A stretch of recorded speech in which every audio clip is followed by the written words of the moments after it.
आप में से कितने लोग हैं जो अपने घर में भगवान का जो स्थान है, तुम्हारे घर में जो भी भगवान विराजमान है छोटे से मंदिर में, उस मंदिर में रोज कितने लोग दिया लगाते हैं? हाथ उठाओ जरा। सब लगाते हो दीपक? रखो।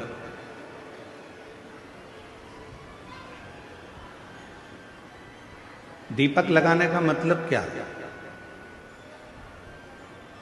क्यों हम भगवान के मंदिर में दीप प्रज्वलित करते हैं? क्यों हम भगवान के मंदिर में दीप लगाते हैं? उसका कारण केवल एक होता है कि तेरी ज्योति और मुझ में जो तूने ज्योति दी है, वो दोनों ज्योति का मिलन तेरे सम्मुख में हो जाए। जब मैं ये ज्योति प्रकट करूं तो हे मेरे भोलेनाथ, हे मेरी माँ जगत जननी दुर्गा भवानी, हे मेरे कृष्ण कन्हैया, हे मेरे राम, हे मेरे बुढ़ादेव, ऐसी कृपा करना कि तुम्हारे भीतर की जो ज्योति है इस मेरी आत्म ज्योति का कल्याण करे और मुझे संसार से आनंद कराकर मुक्त करे। दीप लगाना, दीप प्रकट करना, ज्योति जलाना, ज्योत जलाना या दिया लगाना, ये हमको एक अलग से ऊर्जा देता है, ऊर्जा देता है।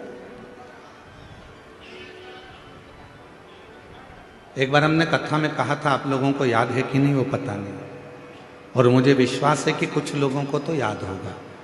एक बार हमने कथा में कहा था कि तुम्हारे घर में जो पुराना दीपक होता है वो बहुत काम का होता है। जो पुराना दीप होता है, 50 तरह के दिए मत बदलो। तुम्हारे घर में जो दीपक है, 2 दिए, 4 दिए, 6 दिए ऐसे रख लो जिन दिए में आप बत्ती लगाते रहें।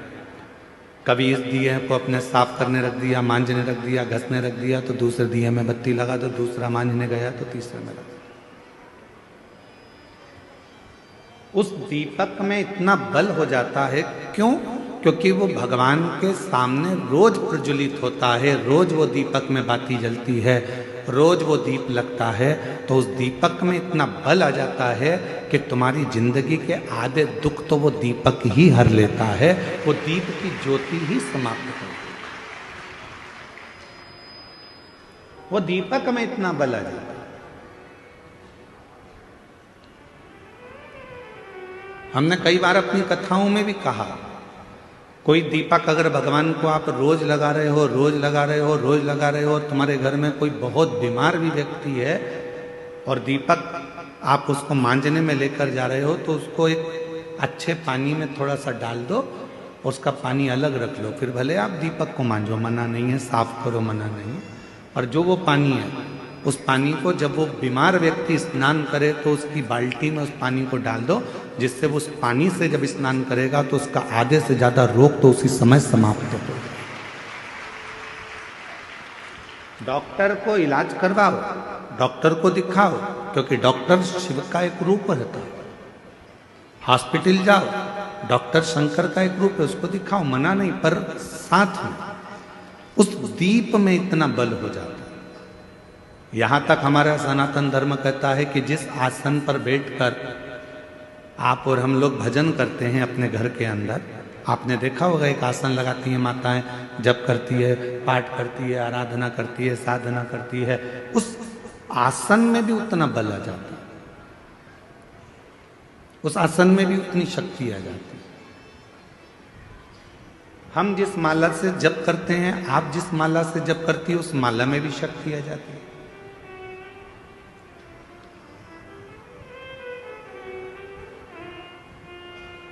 गले में जो आप एक कंठी माला पहनकर रखते हो रुद्राक्ष की, अपने गले के अंदर हमेशा, जैसे हम लोग भी अपने गले के अंदर एक हमेशा एक कंठी अंदर धारण कर कर रखते हैं, हमेशा, रात दिन सुबह शाम हर पल वो रुद्राक्ष हमारे साथ में रहता है।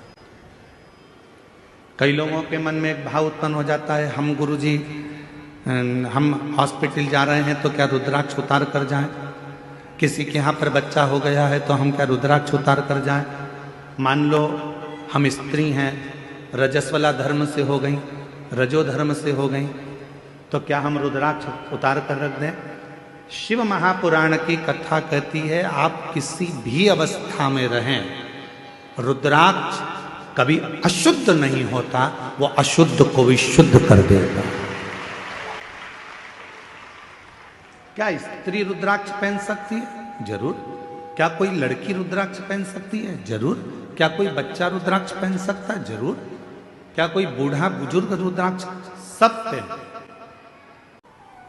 रुद्राक्ष में वो बल उत्पन्न हो जाता है। लोग सोचते हैं कि हम अशुद्ध हैं, हम हॉस्पिटल चले गए हैं, हम उस बच्चे को देखने चले गए हैं, हम अशुद्ध हो गए। ना ना ना, रुद्राक्ष आपको हर पल शुद्ध करता है, हर पल शुद्ध करता है। जैसे भगवान के भोग में तुलसी डाली जाती है, बिना तुलसी के क्या भगवान भोग स्वीकार कर लेते हैं? जम के बोलो, नहीं करते। भगवान को अगर भोग स्वीकार कराना है तो भगवान के भोग में तुलसी डालते हैं। भगवान के भोग में हम प्रसाद में तुलसा दल डाल देते हैं, जिससे भगवान उसको स्वीकार कर लेते हैं। उसी तरह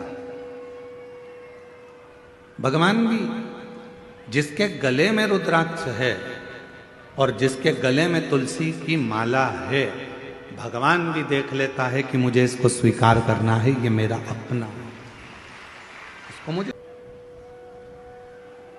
मेरी जीजियों, मेरे जीजाओं, मेरी बेटियों, बेटाओं, मेरी माताओं, मेरे बुजुर्ग माता पिता तुल्य आप सब विराजमान हो। मैं निवेदन करूं आप सबसे,